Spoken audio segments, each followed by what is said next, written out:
Hello, everyone. I hope you guys had a great weekend. It was beautiful outside. I hope you got to go out and hang out outside, even if it was in your own backyard. Today we are going to talk about springtime. I don't know if you realized that it has been spring. It's officially been spring for more than a week now.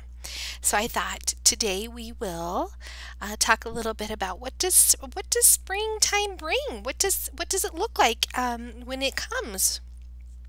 Or how do you know it is now spring? So think about some of the things we talked about as we went out to the playground and back those last couple of days. Do you remember what we noticed on the trees? And we noticed something in that grassy area. What do you think are some signs that it is springtime?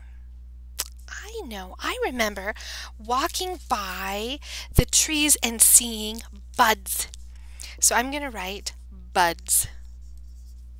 Springtime. There are buds on leaves or on trees. Those buds will turn into leaves. What was that little red thing in the grassy area? Yes, it was. It was a ladybug. So I'm going to write bugs. That's another sign that it's spring. Do you remember? Was there actually some green in that area? In that grassy area? There was green grass or things growing and being green. Becoming green is also a sign of spring. I remember walking out to the playground very, very short, just probably maybe our last day. And I heard something in the tree and it was beautiful, and I said, listen, you can hear the birds calling. Birds are coming back. They flew south for the winter so that they would be warm, and lots of birds are coming back, and they're out and they are probably working on making their nests, and you can hear them singing and calling. So I said, buds, bugs, green. I should probably say birds, huh? Birds. What else? I noticed too, this is from my own house, that in the evenings, instead of going outside and feeding our horses when it's dark, guess what? It's light out, so longer days also help me to know that it is springtime. I would love for you to go outside and do a little bit of springtime nature hunt. What do you see that you notice wasn't around a couple weeks ago? Maybe you have green grass growing, or even better, some shoots of flowers. The beginnings of, you probably don't have a flower petals yet, but you might. But you might see little the beginnings of flowers coming up from the ground. You might hear birds, I bet you will. And what else? Bugs? Ants, maybe? So you will have to go on a nature hunt, and you can draw a picture, or you could draw a picture and then write the words. That would be, we'd call that label the picture. You could do that. So that is one of your just fun activities. For the attachments down below, I have a springtime math activity. I have a springtime mini reader, very easy. It's a tracer book, and it has some springtime words on there. And I also have a springtime reading activity with beginning sounds. So you guys can check those out. They're attached to the bottom of the email. Also, not just worksheets will keep you busy over this e-learning time. I also attach some pictures of some easy craft ideas. A handprint, and if you remember, we know how to do our handprint. We have traced our handprint and we cut out our handprint. There's some handprint flowers, and then there's also a paper plate flower craft you could do, and I figured those are some things you might have around the house. And you can decorate your windows or put them on your fridge. Might be something fun to do along with your worksheets. Now, before I read our story for today, I wanted to remind you of a tens frame in math because your springtime math assignment or worksheet has a tens frame. So let me draw it really quickly and we'll talk about it. Here is your box. Doot. And if you remember right, it's divided in half and then there's 5 blocks like this. 5 blocks. Now mine is a little crooked. 1, 2, 3, 4, 5. If there's 5 on top and there's 5 on the bottom, how many total? You're right, there's 10. So your springtime math assignment is actually going to be doing some adding. So it might say, in this spot right here, it might say number 3. And it's going to ask you to fill in 3 of those squares. So 1, 2, 3. Down here, it might ask you for 1. Let's do 1. So you would color in 1. Then it's going to ask you how many total. So we're going to take the top, which is 3. We're going to add it to the bottom, which is 1. What is 3 plus 1? Well, all you have to do is count up your squares and you have the answer. 1, 2, 3, 4. You have 4. Perfect. Just a reminder of how to use those tens frames.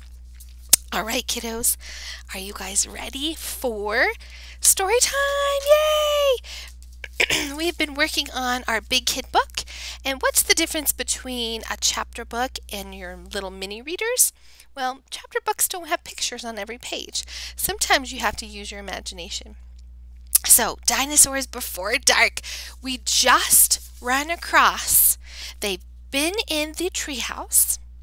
There was a bunch of books. They opened a book with a dinosaur. Then all of a sudden, they were transported somewhere. They heard rustling and the treehouse was spinning, and then they saw a monster. But it wasn't really a monster. It was a dinosaur. Chapter 3. Where is here? Jack looked out the window. He looked down at the picture in the book. He looked back out the window. The world outside and the world in the picture, they were exactly the same. I'm going to make a prediction. I wonder if every time they open a book and look at the picture, I wonder if the treehouse will take them there. Could be. The pteranodon was soaring through the sky. I forgot it was a pteranodon.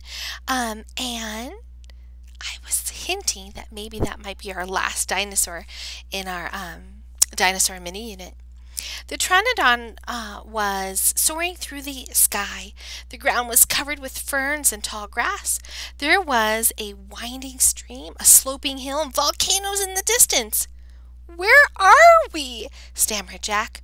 The pteranodon glided down to the base of their tree. The creature coasted to a stop and... oh, no pictures. Use your imagination. Stood very still. "What happened to us?" said Annie. She looked at Jack. He looked at her. "I don't know," said Jack. "I was looking at the picture in the book." "And you said, 'Wow, I wish I could go see the pteranodon for real,'" said Annie. "Yeah, and then we saw one in the Frog Creek woods," said Jack.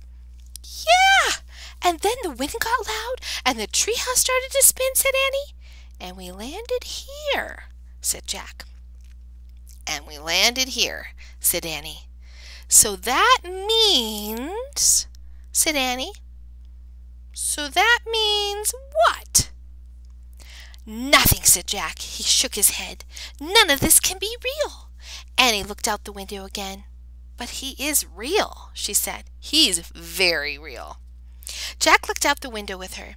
The pteranodon was standing at the base of their oak tree, like a guard. His giant wings were spread out on either side of him. "Hi!" Annie shouted. "Shh," said Jack. "We're not supposed to be here." "But where is here?" said Annie. "I don't know," said Jack. "Hi!" Annie called again to the creature. The Pteranodon looked up at them. "Where is here?" Annie called down. "You're nuts. He can't talk," said Jack.